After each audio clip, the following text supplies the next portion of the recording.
water, not a thought of giving in. You are listening to the Seattle Shrimp Tank, coming to you live from the Business Accelerant Studio.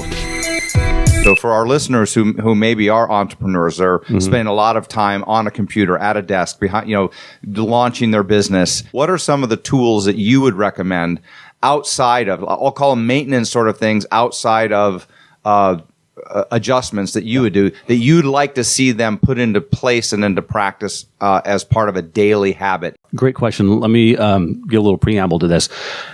When we look at the people that are winning, that are doing life right, when we see an 85-year-old and they're in like tremendous health, you're like, what's your secret? I want to be just like you when I grow up. Sure. What Dr. Plasker found, and by the way, Brad, you would love this book. It's the 100-Year Lifestyle. I should send one to you.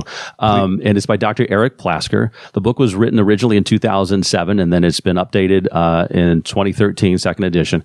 But basically, he talks about this concept because he did a lot of research, and he found that the people that were doing it right had a healthy amount of self-care in their life. He calls it the healthcare hierarchy. Self-care followed by healthcare.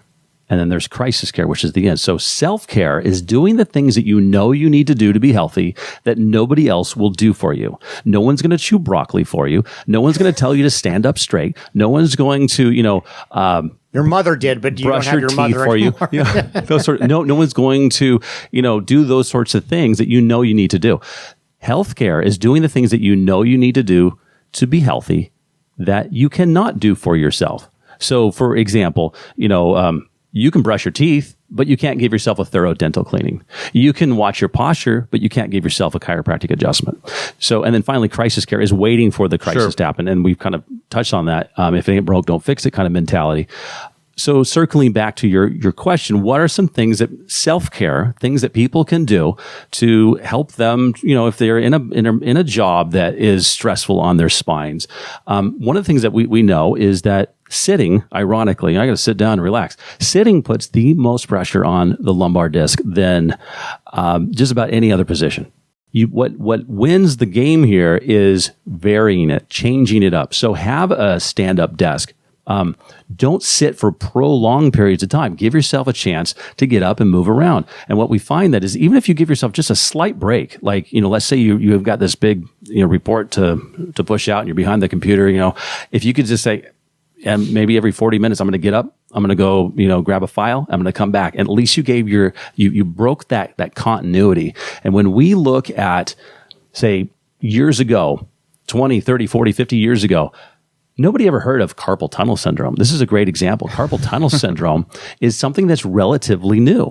If you go back to the old mechanical typewriter, and I do remember learning on one of those in junior high school. I hated those things. That was different, wasn't it? You'd actually have to put a piece of paper in, you actually do some math so you could center it, and then you would start typing, and then it would go ding, and you had to take your hand and return the carriage. And then you do that about 30 times, and lo and behold, now you got to take the paper out and go get another piece of paper. Nowadays, you can grab a catheter and you can sit there and you can just go and never take a break.